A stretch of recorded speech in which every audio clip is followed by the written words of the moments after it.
I have made almost $2 million selling supplements with my own brand. Okay. Now, for those of you who know me, I literally come from nothing. All right. Council house, government funded housing in the north of England. Started in poverty, didn't have a shower installed in my house till I was 16. I've worked since I was 12. And this literally took me 10 years of pain and struggle to become this overnight success. Okay. Since then, I've done over 10 million in e-com sales. Guys, like, I've done this across multiple brands. Okay. It's not just one. So stop asking me for screenshots. But anyway, okay. What I'm going to teach you in this video is the systems. Say, for example, you're starting your own supplement brand, as to how to become profitable, because so many brands struggle with this. They struggle to be able to understand why they're just so focused on the front end and no one focuses on the back end. Okay. And you're able now to create systems that manage all of this for you. So guys, yeah, this stuff works, all right? And if you pay attention to this can literally revolutionize everything for you. I paid a mentor, I think about 15K US for this information to build and implement these systems, and you can have it completely for free, but you have to watch the whole video. This video is one of those that just gets better as it goes on, because I'm showing you the tactics, the tools, the tricks, the mindset, okay? So don't just watch the first minute and then bounce. You have to watch the whole thing. This is like, I don't know, this is probably like 2K's worth of value in one YouTube video. It's a long video, but you have to watch it. This is just pure source. Okay guys, what I'm going to show you in this video is how to create an evergreen cash flow system. And this is what is going to facilitate you with your supplement brand to be able to scale to $1 million plus. Now, if we're talking about creating long-lasting, scalable brands, then this video in particular is going to be incredibly valuable for you. So pay attention. I'm literally going to draw everything out for you so you can copy this directly into your own brand, whether you have a brand already or it's something you're thinking of starting. Now, where I'm going to start. The whole reason we're doing this, let's be honest, let me just get my pen, is for this. Okay? Cash. This is the reason we're in this, okay? Now, I actually have a profit formula and it looks like this. There's PCV, CAC, and this is basically what equals your profit. Now, what is PCV? Let me get rid of this. So PCV, let me just move this out of the way if possible, stands for, get this up,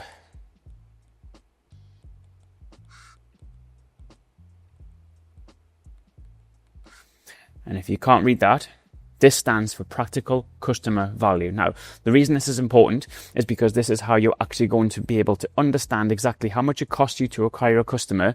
And bear in mind that, particularly so with supplements, which can be quite low margin, the frequency is quite high. Ideally, this is something they will come back, they will use. It is a consumable. And if you don't understand your PCV, it is very difficult to understand what you need to do or how much you need to do to make profit, and also how much you can afford to spend on the front end to be able to acquire customers sustainably. Because we're talking here, and I only ever refer to building sustainable brands. I'm not here for pump and dump. I'm not here just to get the sale and then go.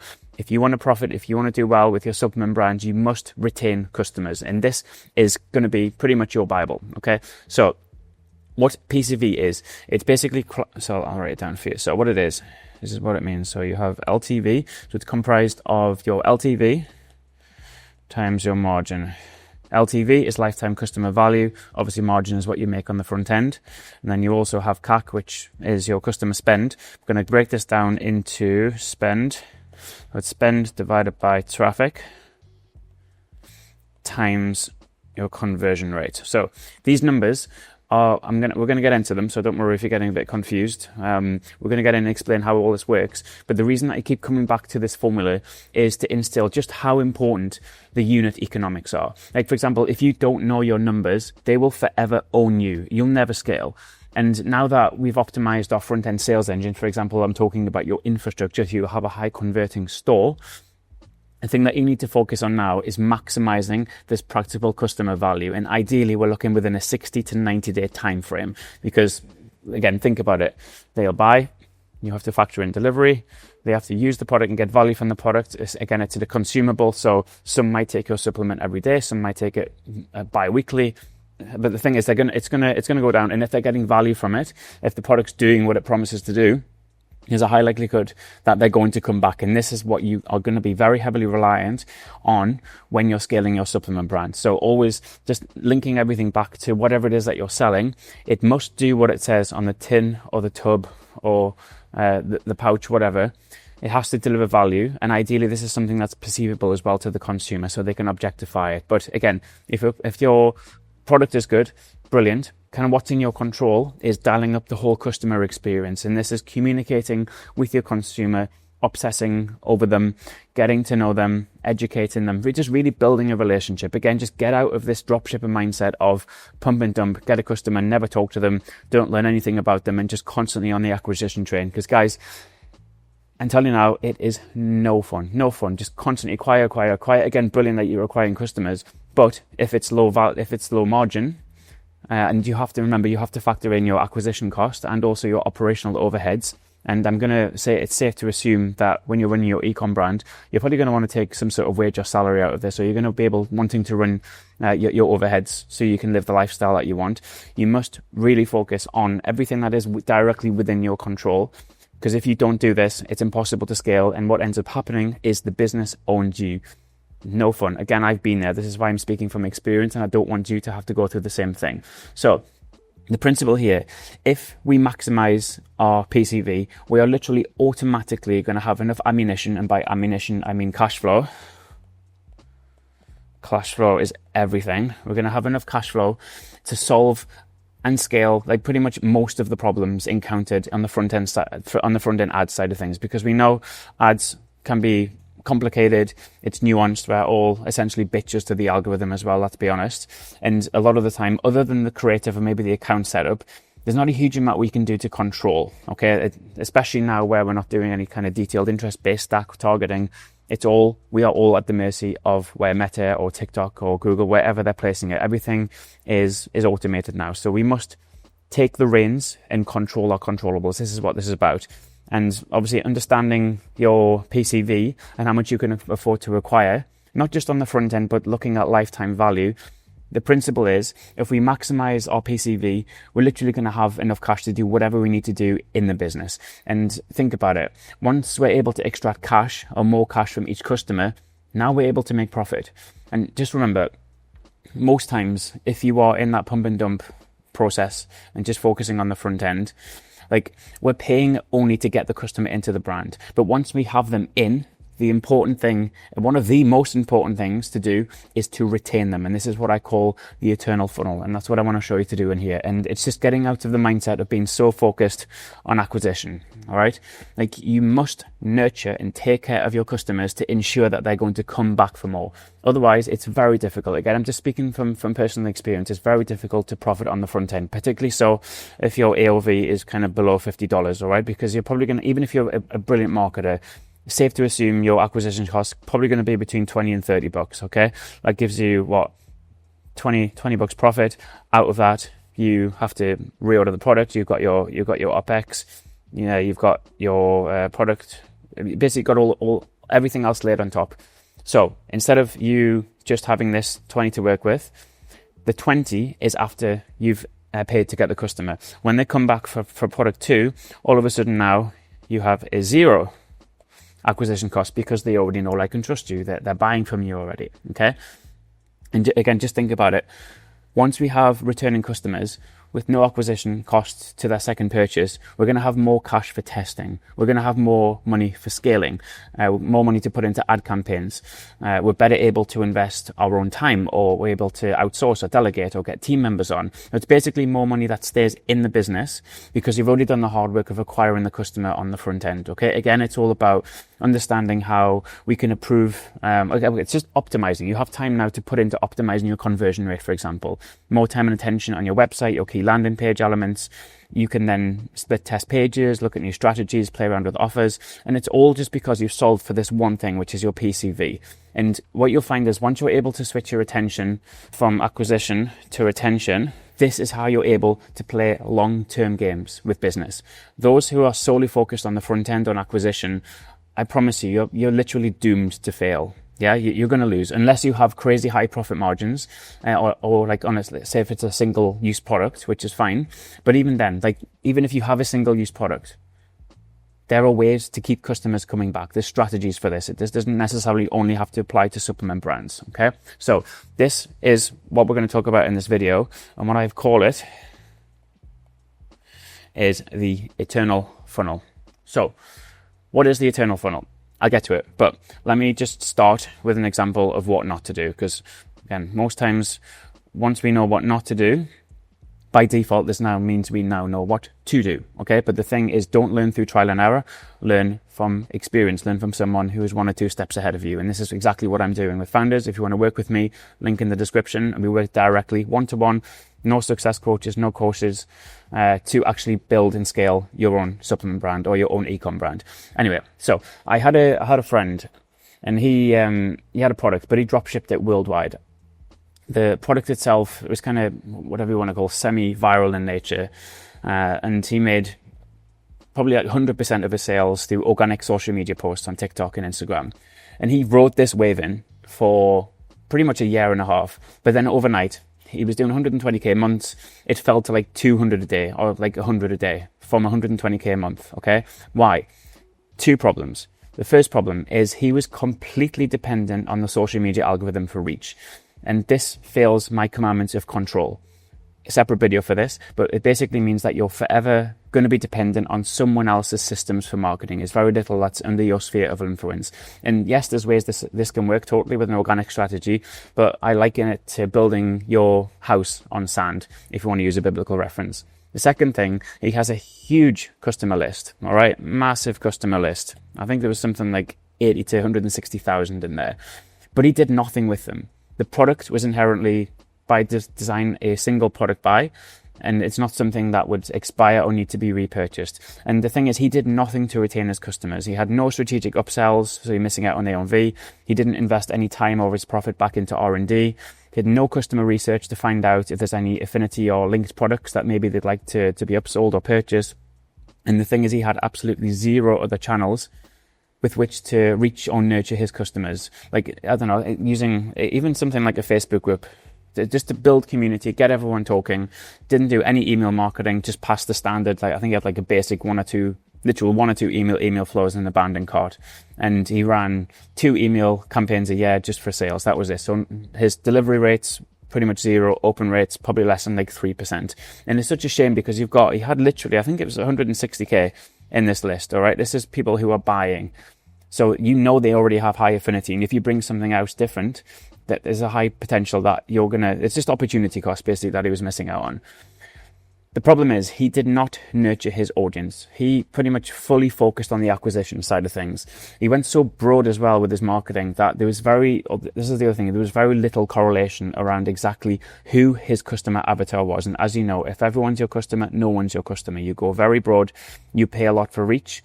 And again, it just makes it very hard to scale. And you'll find this as a common thing with all of my videos, that you must focus and obsess over your customer so you can make content that resonates. You can create copywriting that has that harmonic resonance. And think about it, the macro skill here is you're converting attention into dollars. This is all we're doing with ecom basically, okay?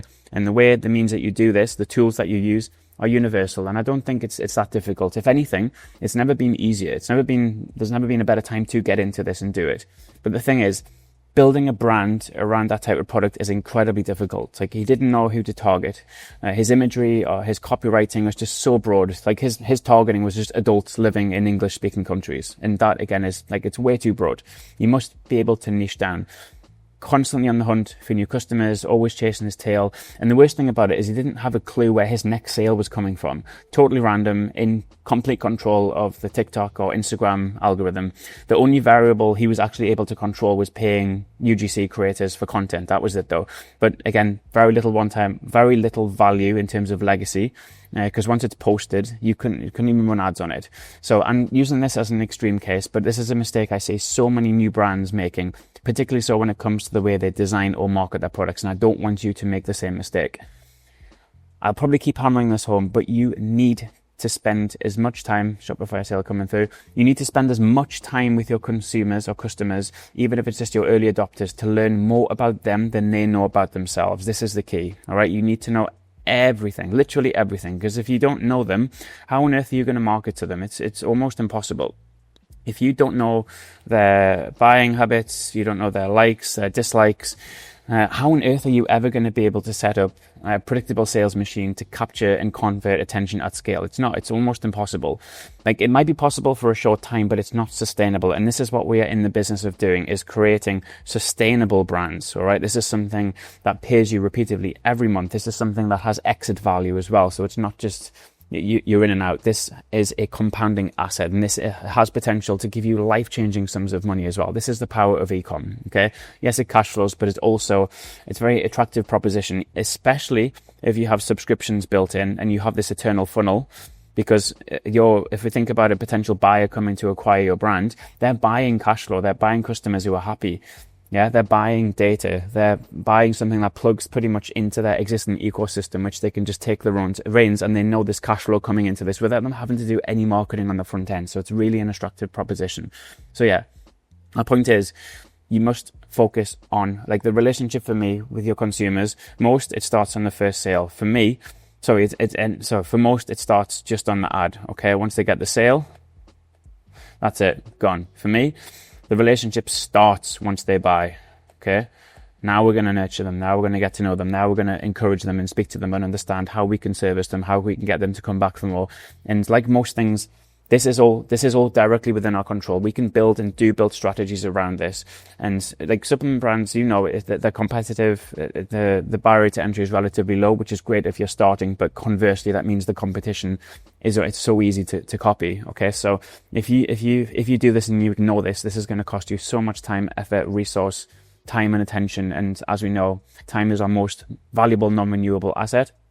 And the same with money. If you don't have cash to burn on Facebook ads, it's never going to work. Whereas if you spend cash to acquire, you get the first sale, barely break even, or you make a small loss. If you know you have LTV, lifetime value, on the back end, all of a sudden now you know within 3 to 6 months, this money's going to come back and you're going to be profitable. Okay, but you must understand the numbers. I cannot hammer that point home enough. So now we know what not to do. Let's look at ways that we can attract and retain our previous customers, our current customers, to really kind of predictably apply scale to your brand.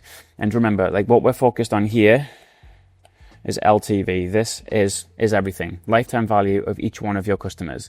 Now, there's 3 simple ways to boost LTV. First one, upsells. Second one is R&D, or new products. Just move this up a bit. And the third one is going to be strategic use of sales. And this is sales campaigns, offers, promotions. Okay, these 3 are the ones that we're going to focus on. And ideally, we want a lot of this planned out and strategized in advance of time, so we're not being reactive. And most of this as well, we can also automate, particularly so once you get to know your customers and understand their buying habits and how they use the product. 1 second.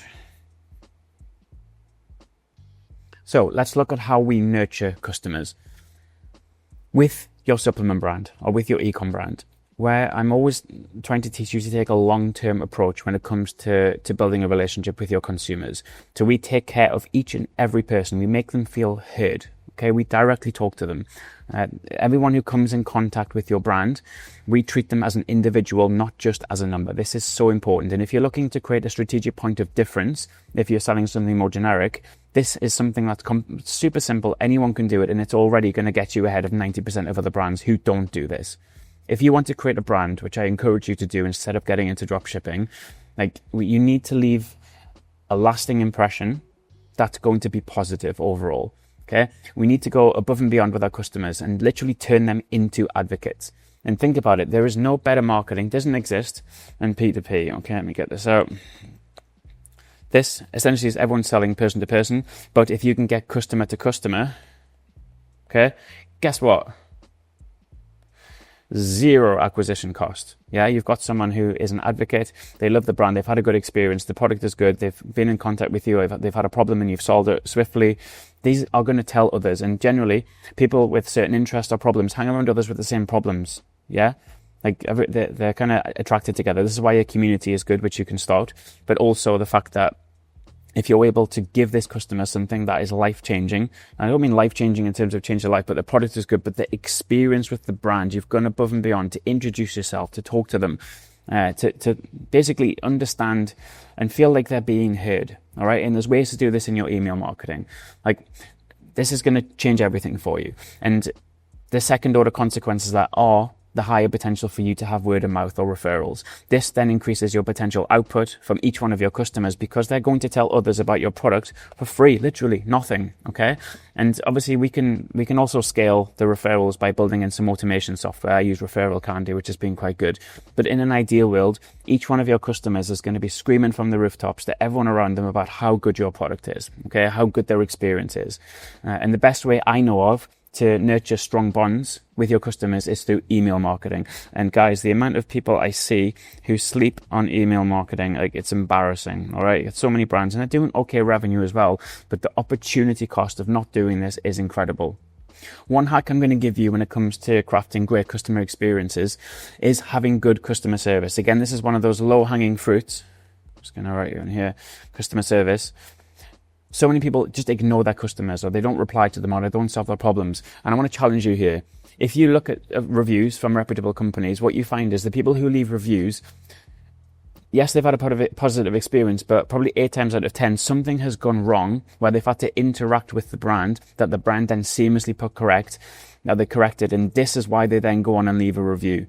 Yeah, again, this is such a simple thing to do, but having systems in place and to be able to handle this is key, and it's going to separate you straight away from everyone else, okay?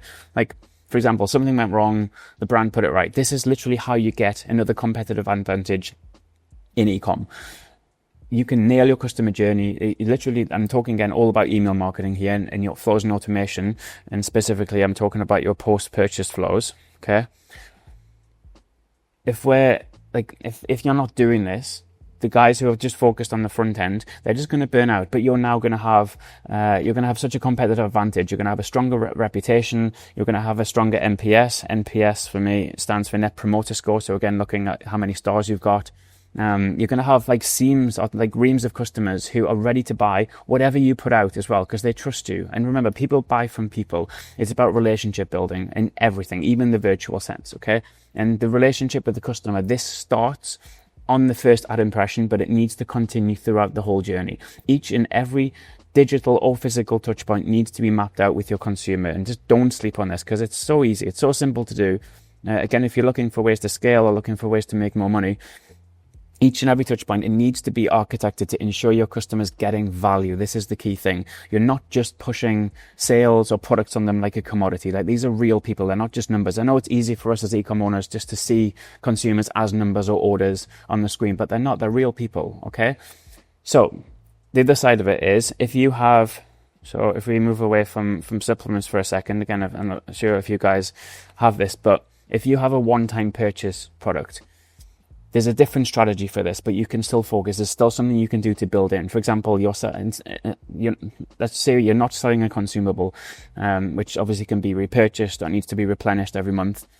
Like, the thing that you need to do is focus on adding additional value to your customers aside from your hero product. And I always recommend, if you're doing branded dropshipping, you start with the hero product. You don't go with a big range. Okay. And let's just use an example of what is this going to be?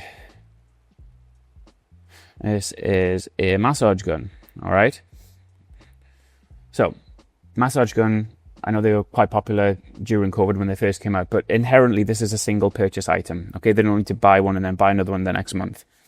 This technically should last for a couple of years. So I say, okay, I've got the sale now, what? Am I just going to focus more on acquisition? Probably yes, but is there a way to maximize how much profit we're able to extract from this customer? And absolutely yes. So, unless you're able to sustain a very low CAC, customer acquisition cost, and also a high conversion rate over time, this system, like, if you do it that way, it's constantly going to be forcing you to find new customers. So what tactics can you use to ensure that every single one of your customers stays and comes back for more? Again, let's just we'll stick on this, okay? So if you have, focusing on the massage gun, what else can you do? There's a few things. One, you can do R&D. So you bring out a new product. 2, you can sell ancillary products. products. By this, I mean things that are related to someone who would use a massage gun. And the way that you find these products is by understanding and talking to your customers. For example, let's assume they're going to be in the gym or they're going to have back problems or whatever. Can we bring out a product such as, I don't know, like a foam roller? Because remember, they've already bought from you, so they know, like, and trust you. So if you bring out something else that they also have a high likelihood that they're going to need, why would they buy from someone else if they've already had a good experience from you? Another thing, and this may be tied to R&D, but you could maybe sell different adapters for here, okay? Again, if you have enough profit and time because all of these systems are automated, you have the bandwidth to be able to develop and offer new products. As long as they're related, all of a sudden, you've turned what is a one-time purchase product into a 2 or 3, okay? You can also obviously build in referrals as well if they've had a good experience, if it's good, and you can incentivize them by giving them cashback or discounts for the advocate as well. Like, this, it's so easy to do it. Again, like, this is the top of my head. You could sell a bigger battery, a different motor option, different removable heads, a power bank.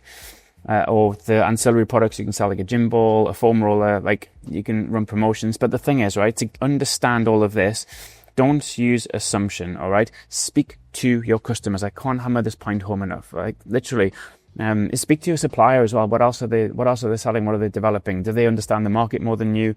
Like, if they're in manufacturing, technically these guys should be working with other brands as well. So what are they doing? How's that working? Like, you know what I mean? All of this stuff. This is what you've done here is you've just turned a one-time sale into a 2 or 3 times. Okay, so you've got more profit. But the good thing with all of these, you have 0 acquisition cost, which means what? More profit. And what we need come for? To make profit. Okay, so again, we don't need to belabor this point. I hope you understand, but it's basically that people are probably going to want to buy ancillary related products. Okay, it's far easier to purchase from you than take a gamble on ordering something that's similar that goes with the product from someone else. Right? They have the relationship already. You have their trust. Like, there's a high likelihood that if you've done well on this, you're also going to do well on the next product. Does this make sense? Like, this is how you brand build. This is how you're able to scale. And this is where your profits come from. Your profits come from existing customers. You're turning them into brand advocates and loyal returning customers. And customers, as I said, returning customers have 0 acquisition cost. All right. This is just all profit. So if you're not doing this, I would encourage you to ask yourself why, and then start thinking out of the box to ensure that this is something that you can do, okay? And the reason that this is important is because you have a reliable traffic system, you have a proven product, and now you're building a brand around it. And in an ideal world, you don't always want to be so focused on acquisition, okay? We need to nurture our existing audience. Like, think about it again, customer acquisition costs. Let me just zoom this out a second. Just go up here, shall we? Customer acquisition cost is going up and up and up and up. Okay, it's getting harder. It's getting more competitive. You have to pay more. You have to think more outside of the box. They're rising every single month, day, quarter. And the amount of competition you have it's rising exponentially as the barrier to entry goes down. And also think about it. Customers have significantly more options now than they did, say, even like 5 years ago. They are also way more sophisticated in the way that they shop, and they know what good looks like. They have a lot more of a nous around them around. So does something look like a scam? Okay, like, they also know what ads look like. Again, like 2018, 2017 influencer ads, no one could really tell the difference, whereas now they know that, okay? Like 2016, you can use an influencer to sell a product as if it was theirs, like without the consumers knowing there was any sort of affiliate backick, etc., or marketing scheme. And the brands that play the let's shoot for the lowest customer acquisition cost, they're literally losing again. They're losing the game, okay? The brands that can maximize their PCV, their LTV, these are the brands that are going to win. This is something that you need to develop and grow. And it's all about maximizing our practical customer value, or LTV. Okay, this is the name of the game. Think about it. More repeat customers, okay, equals more profit. Yeah, more profit equals you have more abilities to scale. Yeah, if you have more ability to scale, you have the ability to make even more profit. It's cyclical, okay? And think about it. Profit is the fuel that you should be focused on in order to grow. And this is how you play this infinite game, okay? If you run a pump and dump store, this becomes pretty much impossible. Your customers are not going to be engaged. They won't know who you are. They don't know what you stand for. Yeah, and more importantly, they're not going to have any reason to come back as well. And again, there's no trust, there's no relationship, there's no continuity. And just remember, at everything's core, people buy from people, all right, who they trust, not faceless corporations or just kind of bland storefronts that don't build any kind of, or they just exist solely for one-time sales. So play the long game. And this is where I call building a product or a brand where you have this. If you can read that, I'll tell you, it's a made-up word, but it's called a productocracy, different to a meritocracy, where basically you build, I think it was first termed by MJ DeMarco, and what it does is it pulls money to the value creators, businesses who grow through peer recommendations or repeat customers. Like, they're distinguished by a product and service that isn't really offered anywhere else. Yeah, and it separates the average. It's those who don't, if, say for example, if you can't advertise for whatever reason, what's going to happen? Everything's going to shut down. Yeah, you're ad dependent if you're in that category. And if you want to grow exponentially, like, it's very difficult to do. Again, separate video in and of itself on this, but I just want you to think about and focus on the fact that you must retain customers. This is a thing, particularly so if you're starting or looking to scale your supplement brand. Okay, this is where email marketing comes in, and this is all post purchase. All right, this is what this video is focused on, not on the acquisition side of things. It's exactly how I've been able to grow and sustain or scale my own ecom brand. Okay, everything's interconnected, and your emails, like, they have a strategic flow. And this is pretty much guaranteed to work as well. I'm not exaggerating. Between 40 and 60% of my month revenue every single month comes from email marketing. So if you're sleeping on this, this is latent potential. You're literally leaving cash on the table. So don't do that. Okay. And what I want you to do is stop thinking as an e-com brand owner and start to become a systems thinker. And what I mean by a systems thinker, this is someone who can look at all of the different systems in the business, in the ecosystem, and understand how everything fits together. This understanding like your conversion rates, your branding, your emails, your ads, like all of these different elements, how they come together. And the ones who can, or the founders or owners who can understand this interconnected system, these are the ones that are going to be the most successful.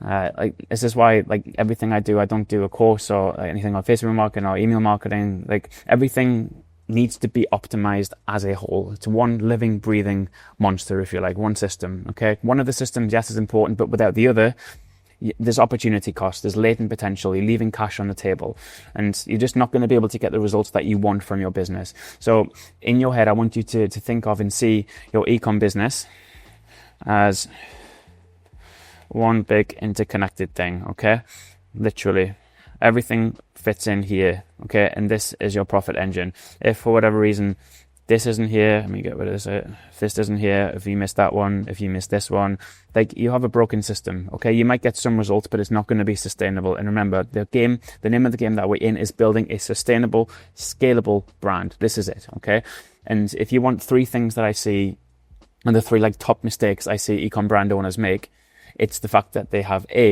let me just write these down for you. So first one, zoom in, get rid of that.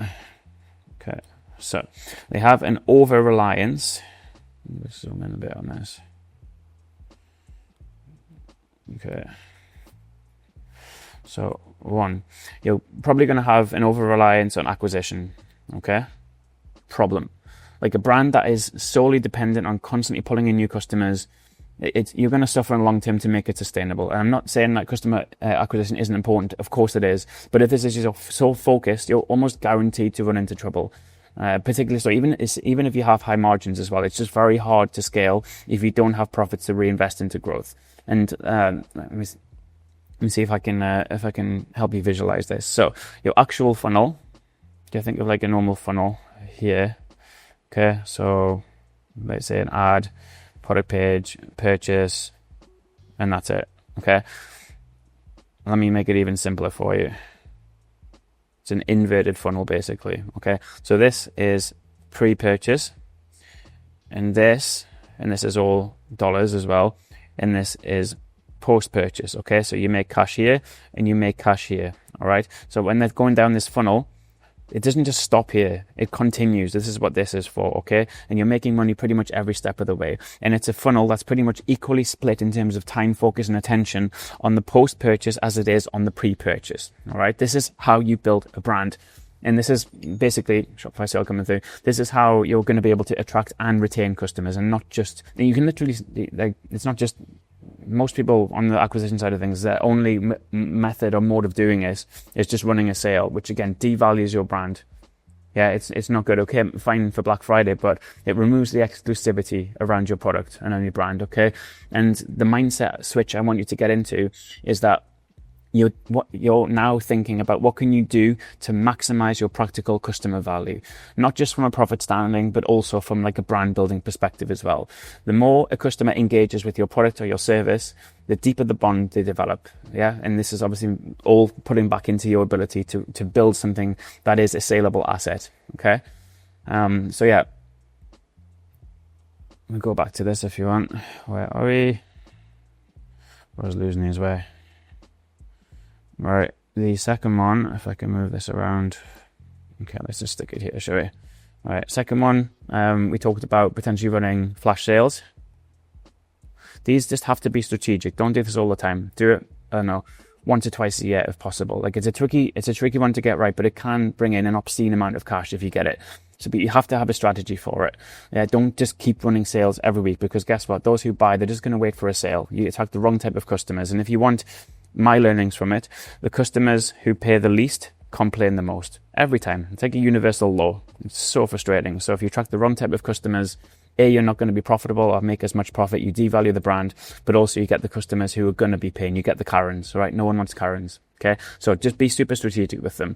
And also the way to do this is to just have a reason for them. All right. And if you're going to run sales, try not to use your hero product too much. Okay. You can say, for example, you have slow moving inventory. Okay, run a sale on that. Perfect. Doesn't touch your main product. You can do like a holiday or an annual event. Again, and what you're doing here, you're basically just trying to boost your cash flow to reinvest back into buying product, or obviously product development, business development, or of course back into the marketing side of things. Again, just focus on having a strategy for this and not building a brand around it. All right. Strategies for this, again, just incentives, urgency, fear of missing out. Again, we'll do a separate video on this. But when you're doing your email marketing, just segment. All right. Don't just send it to everyone. Just be clever with it. And the third one that everyone sleeps on, send out more emails. All right. Like it's easy to get lured into the fact that you're thinking you're bombarding your customer by sending them weekly campaigns. This is not so. Bro, every single week I'm sending a minimum of 3, most times 4 value campaigns to specific segments of my email database every single week. All right. If you're segmenting correctly and you're providing actual real world value as opposed to just selling them, like your emails are actually a powerful tool to ensure that you're monetizing your list. Obviously, you have your automations as well, but every single 5 and 6 figure brand I work with, they don't send enough emails, right? And it's costing you thousands, tens of thousands in lost or potential revenue. So guys, don't sleep on this. All right. If you want a content flow for your emails, use this. And this is kind of a cadence. Like Gary Vee has the kind of jab, jab, jab, right hook. And what he means by that is you're not constantly asking for the sale. You're giving value. Yeah. You're educating them. You're entertaining them. So the thing I want you to do here, so send one email that teaches them. It's your first email for the week. Second email, I want you to show. So customer testimonies, for example, tell them stories. Third one is share something interesting. And then the fourth one can be some sort of give. All right.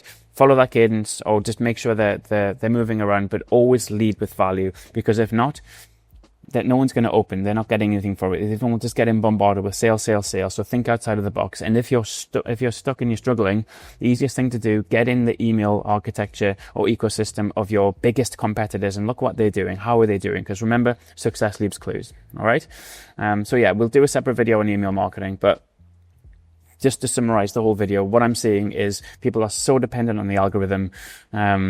They don't do any strategic upsells. They don't have ancillary products or anything related. They don't focus on LTV, and they sell literally something with no LTV. And remember, when we're building a supplement brand, LTV is everything when we're focusing on profitability. So hope this video is useful. If you want to work directly with me to build and implement all of these systems straight into your brand, link is below. Click the link, book a call. We'll run through everything. And any questions, anything you're unsure, stick them in the comments, and I'll see you in the next video.